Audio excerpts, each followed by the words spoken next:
ఏదైనా ఈ విధమైన పనులను ప్రోత్సహిస్తూ అమాయకమైన యువతను వాళ్ళ భవిష్యత్తును పాడులేపాలనుకున్న వాళ్ళు, మీరు ఏ రోజైనా ఈ కడపలో ఉన్న పేదవాళ్ళ యొక్క కష్టాలు తెలుసుకున్నారా?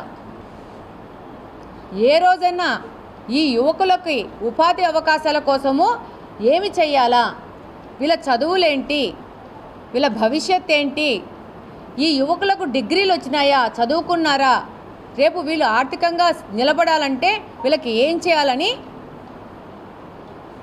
వీళ్ళు ఎవరన్నా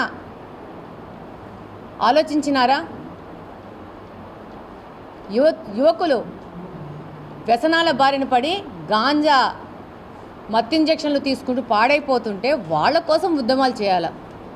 అలాంటి వాటిని మన కడప నుంచి ప్రాలదోలానికి రోడ్ల మీదకి వచ్చి చేయాలి పోరాటాలు. అవి వదిలేసి ఎవ్వలకు పనికిరాని ఇలాంటి కార్యక్రమాల మీద రోడ్ల మీదకి వచ్చేసి సామాన్య ప్రజల యొక్క రక్షణకు విఘాతం కలిగిస్తూ ఇలాంటి ప్రయత్నాలు చేస్తే చర్యలు కఠినంగానే ఉంటాయి. ఇది కూటమి ప్రభుత్వం. శాంతి భద్రతల పర్యవేక్షణ, ప్రతి ఒక్క సామాన్య పౌరుడి హక్కులు కాపాడడమే కూటమి ప్రభుత్వ లక్షణం. ఈరోజు మీరు గమనించాల, ఈ పని లేని వాళ్ళకి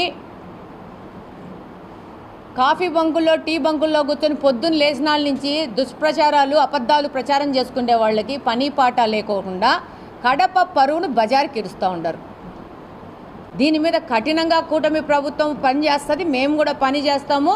ప్రతి ఒక్కరము కడప నియోజకవర్గ శాంతి భద్రతలే ముఖ్యంగా పనిచేస్తామని తెలియజేసుకుంటా ఉన్నాను. కడప అభివృద్ధి కార్యక్రమాలు ఆగవు. మన కడప స్వచ్ఛ కడప ఆగదు. ఈరోజు మన కడప స్వచ్ఛ కడపతో పాటు శాంతి కడప కోసం కూడా మేము పని చేస్తాము.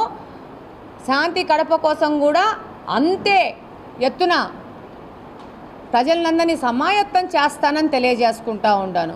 ఈరోజు కడపలో సేవ్ కార్పొరేషన్ ప్రాపర్టీస్ అని పేరు చెప్పి ఆ యొక్క ఉద్యమం తీసుకొని ఎక్కడెక్కడ ప్రభుత్వ స్థలాలు ఉన్నాయో ఆ ప్రభుత్వ స్థలాలను కార్పొరేషన్ ఫెన్సింగ్ వేసి కాపాడుకుంటూ ఉంటాం.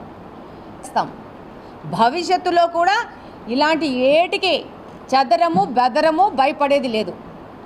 కడప నియోజకవర్గ అభివృద్ధి, కడప యువతకు భవిష్యత్తు, వారి ఉపాధి అవకాశాలు, కడపలో మహిళల రక్షణ, శాంతివంతమైన కడప కోసము పనిచేస్తామని తెలియజేసుకుంటున్నాను. మరొకసారి ఈ ఘటనను తీవ్రంగా ఖండిస్తున్నాను. చట్టపరంగా ఇలాంటి కార్యక్రమాలు చేస్తూ ఎవరినన్నా రెచ్చగొట్టుకుంటే